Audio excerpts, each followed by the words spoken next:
I'm Jake, I'm 15, and welcome to Orpheus Games. I love board games, and today I'm excited to review Dice Throne Season 2, which you obviously knew since you clicked on the video.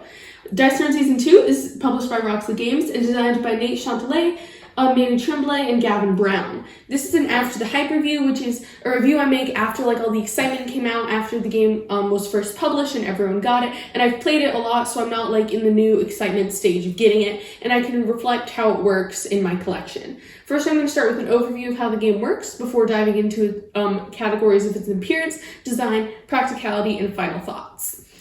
I'm not the most qualified to talk about or explain how a game plays, but there's other videos that can help you more for that. But in Dice Throne, you're going to be rolling dice in a Yahtzee-ish mechanic, trying to combine symbols and numbers to find a result, to deal damage to your opponent, to ultimately be the last one standing. Everyone's going to be a different champion competing in a fake battle royale for the dice crown. And then whoever wins is going to become the ultimate champion and sit on the dice fancy chair.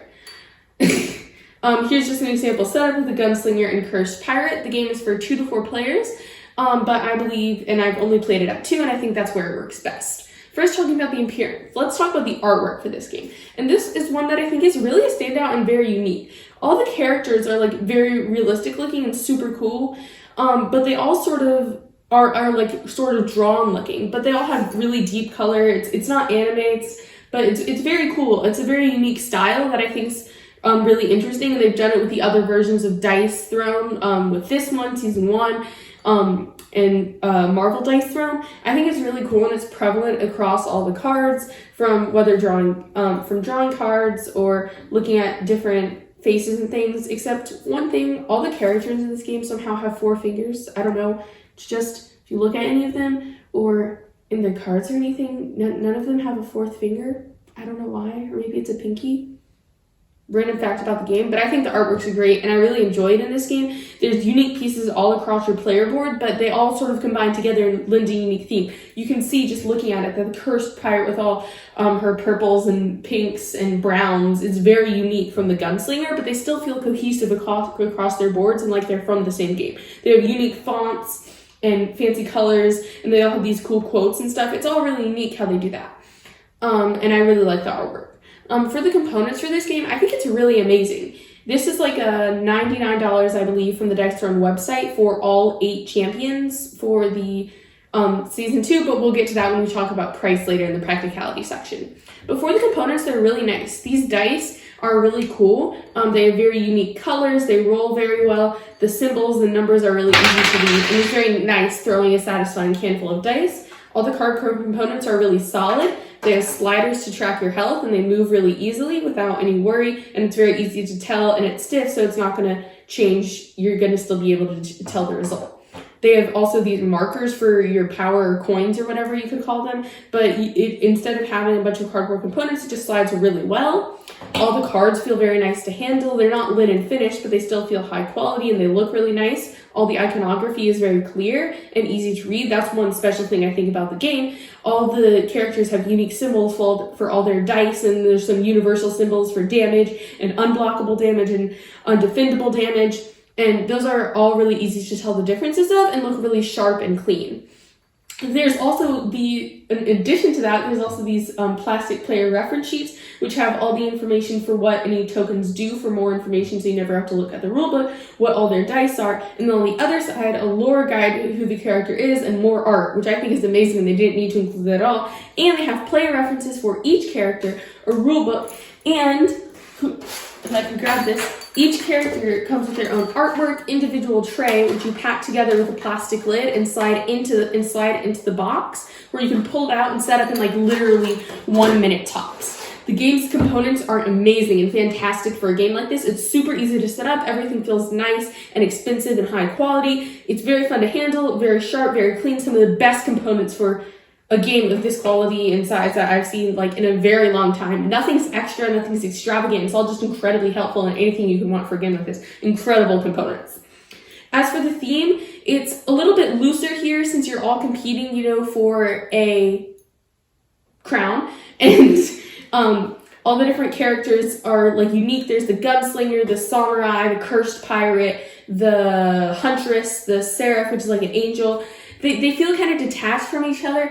I don't really get like a cohesive, we're all fighting for the same thing. We're just like, we're popping in and fighting each other like Lego Dimensions-ish. I don't know if you're familiar with that, but I still think it's interesting how they do it. I don't get a strong theme of all them fighting, but each character feels very thematic individually. Like the gunslinger is going to be trying to hunt bounties, knock the other person down, evade your things, and then pull out for fill them with lead and stuff.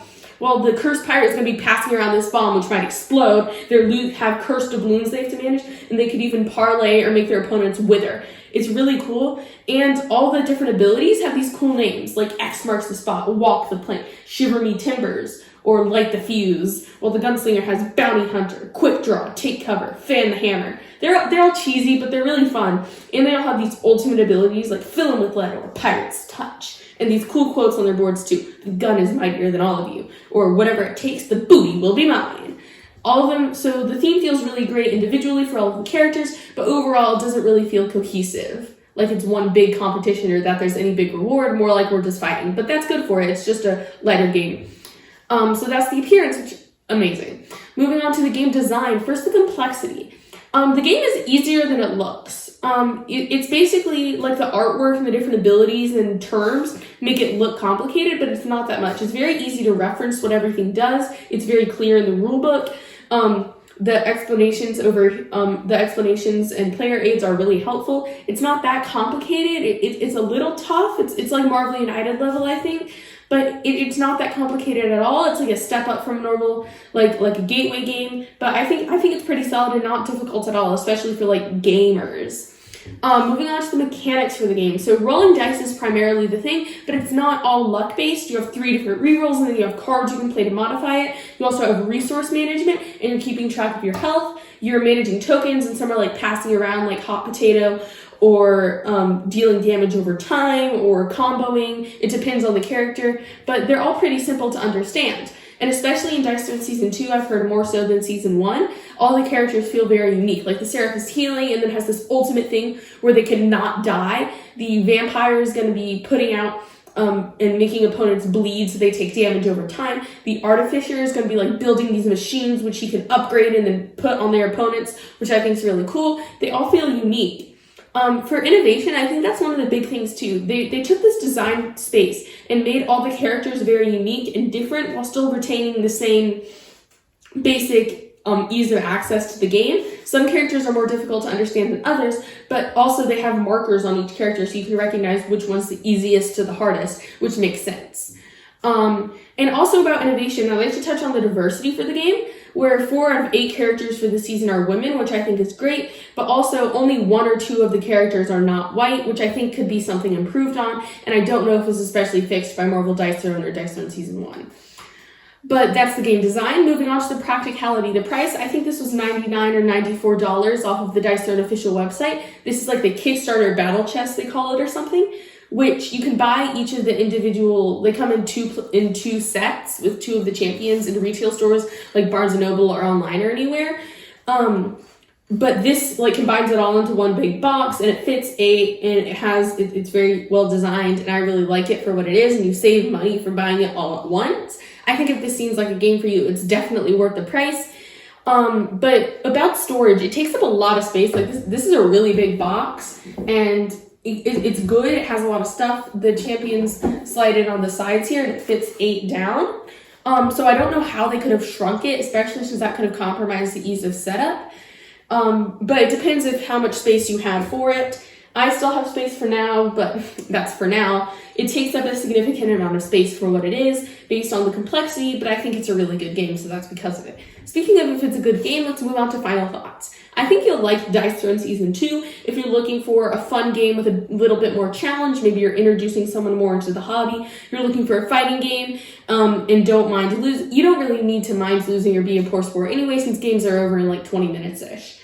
It's fun, it's light, it's enjoyable, but it still has depth to it where it doesn't feel like you're just rolling dice and everything's out of your control. Even my twin brother who hates like all super luck or dice-based mechanics really likes this because there's enough mitigation with the cards and abilities that you can play where that wouldn't happen. You'll dislike this though if you're looking for a really in-depth fighting game. It's not that. It's not something super deep, but I think that's good because of it. If it was super deep, it would take more time, it would be longer, and I don't think that's what it is. It's a fun fight with enough depth to keep it interesting. Alternative recommendations.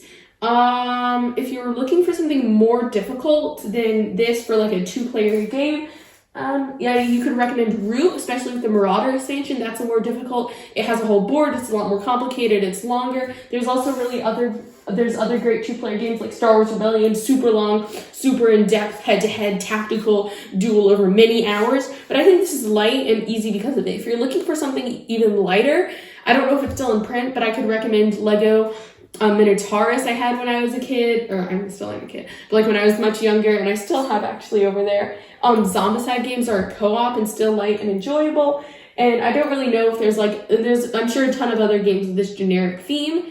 If you're looking for, I think I would definitely recommend Season 2 though over Season 1. I haven't played Season 1, but I've heard that the characters are more similar and not as diverse in their complexity and mechanics, which I think is one of the fun parts of Dice Throne, so I wouldn't want to give that up. They also have Marvel Dice Throne, with all Marvel characters coming out, I believe, in July, which I've pre-ordered since I really like this game. So you could wait until that, but I think for now, getting Dice Throne Season 2 is a really great opportunity, and in fact, I will give it the first official Orpheus Games Golden Lyre, where the Silver Lyre is games that I would buy again if I had the chance to think it over and after playing it and having it for so long. While the Golden Lyre are games I think everyone should have the opportunity to try and should really enjoy the opportunity and have a chance to find fun in a game like this, which I think is really enjoyable. So that's my thoughts on Dice Throne Season 2, Golden Lyre Orpheus Games winner. I'm Jake, make sure to stick around to see our other videos. Bye!